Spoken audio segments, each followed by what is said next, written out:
मैं हूं Nitin Agrahari. Humour catalyst में आपका स्वागत है। In humor catalyst I am in infinite game of applying humor to everything what we do with the intention to create a positive impact on humanity. Lockdown को स्वीकार करना मजबूरी भी है और जरूरी भी। और लॉकडाउन की शुरुआत होते ही घर की पूरी व्यवस्था चरमरा गई। एक बार इंडियन डेमोक्रेसी की व्यवस्था मीडिया के बिना चल सकती है, लेकिन हमारे घर की व्यवस्था काम वाली बाई के बिना असंभव थी। हमारा ऑफिस जाना बंद हो गया और बाई का काम पर आना। तो प्रश्न यह था कि बाई के काम का बोझ जो अचानक हमारे परिवार पर टूट पड़ा था, उसे कौन करेगा। काफी विचार विमर्श हुआ, सारे विकल्पों पर चर्चा की गई।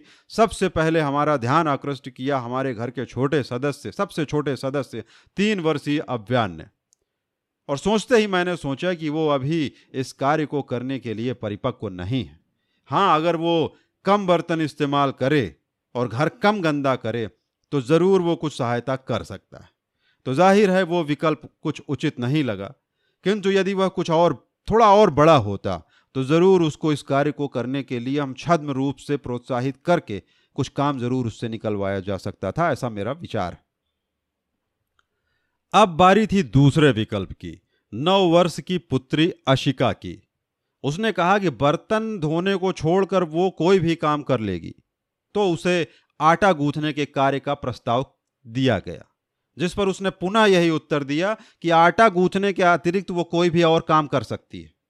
तो मुझे यह पूरा विश्वास हो गया कि कोई भी काम करने के अतिरिक्त वो कोई भी काम कर सकती है। तो यह विकल्प भी सर्वसहमति से खारिज किया गया। अब पत्नी महोदया ने यह प्रस्ताव पेश किया कि झाड़ू और पोछे का काम वो खुद करेंगी और बर्तन साफ करने का काम होगा मेरा। आखिरकार काफी विचार विमर्श करके सभी की सहमति से यह निश्चित किया गया कि भाई बर्तन मांजने का काम मुझे ही करना होगा, इसके अतिरिक्त कोई और विकल्प नहीं है। हमने भी आधे अधूरे मन से इस निर्णय को स्वीकार करते हुए काम शुरू करने की योजना बनाई। मैंने सबसे पहले एडवाइजरी जारी की कि भाई आज से कम बर्तन इस्तेमाल होने चाहिए इस घर में। बर्तन धोने का साबुन और उसको साफ करने के लिए जो एक रेगमाल रूपी एक यंत्र होता है, उसकी व्यवस्था रात को ही मैंने कर ली। उसका एक ट्रायल लिया और फिर सुबह का इंतजार करते हुए सोने के लिए चला गया। सुबह हुई और हम काम पर लग गए। लेकिन एक बात तो थी, बर्तन मांजते हुए अपने विद्यार्थी जीवन के कुछ संस्मरण ताजा हो गए। जब अपने नगर से दूर विद्यार्थी जीवन में हम इलाहाबाद शहर में अध्ययन करते थे, अपने एक मित्र के साथ किराए का कमरा लेकर, और वहां रहते हुए जो हमने गृह कार्य में जो दक्षता हासिल की थी, आज कई वर्षों के बाद वो ज्ञान और वो कार्य कुशलता काम आएगी, तब इसका अंदाजा ही नहीं था।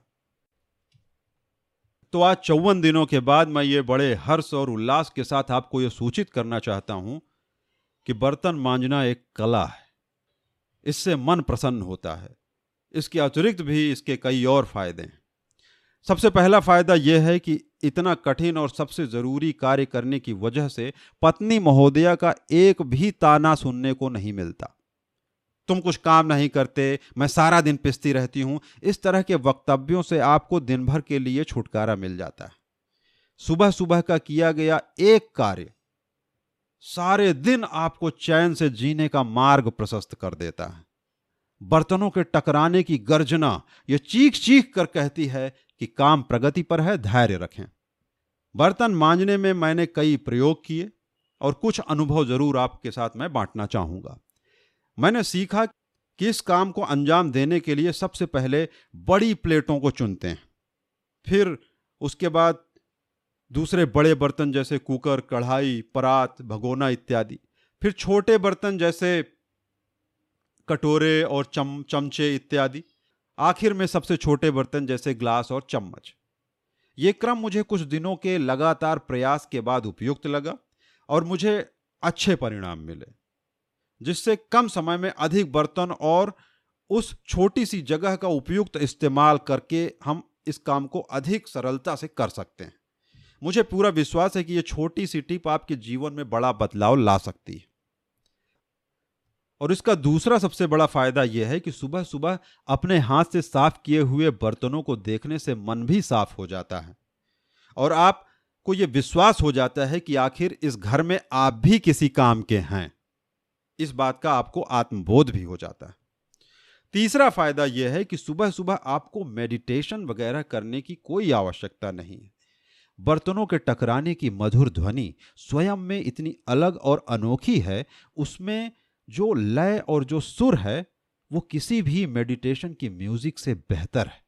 इस कार्य को करते हुए आप ध्यान मग्न हो जाते हैं, तो आपको अलग से मेडिटेशन करने की भी कोई आवश्यकता नहीं है। इस प्रक्रिया में आप अपने 20 मिनट आसानी से बचा सकते हैं।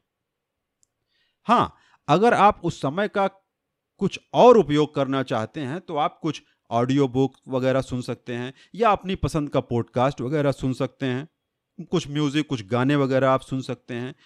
और उस समय मैंने महसूस किया कि उस जरूरी कार्य को करते समय पत्नी महोदया भी आपको डिस्टर्ब नहीं करती। उन्हें लगता है कि अगर उन्होंने कुछ बोला और आप डिस्टर्ब हुए तो आपका काम छोड़कर जाने की और काम को अधूरा छोड़ने की पूरी गुंजाइश है। अतः वो ये रिस्क बिल्कुल नहीं लेती और आपका पूरा काम खत्म होने तक वो आपको पूरा इंफ्रास्ट्रक्चर सपोर्ट देने की पूरी कोशिश करती हैं। और आपको मैं ये बड़े फक्र के साथ ये मैं आपको बताना चाहता हूं कि पिछले 54 दिनों में मैंने एक भी दिन इस कार्य को मिस नहीं किया और इसे मैं अपनी एक बहुत बड़ी उपलब्धि मानता हूं।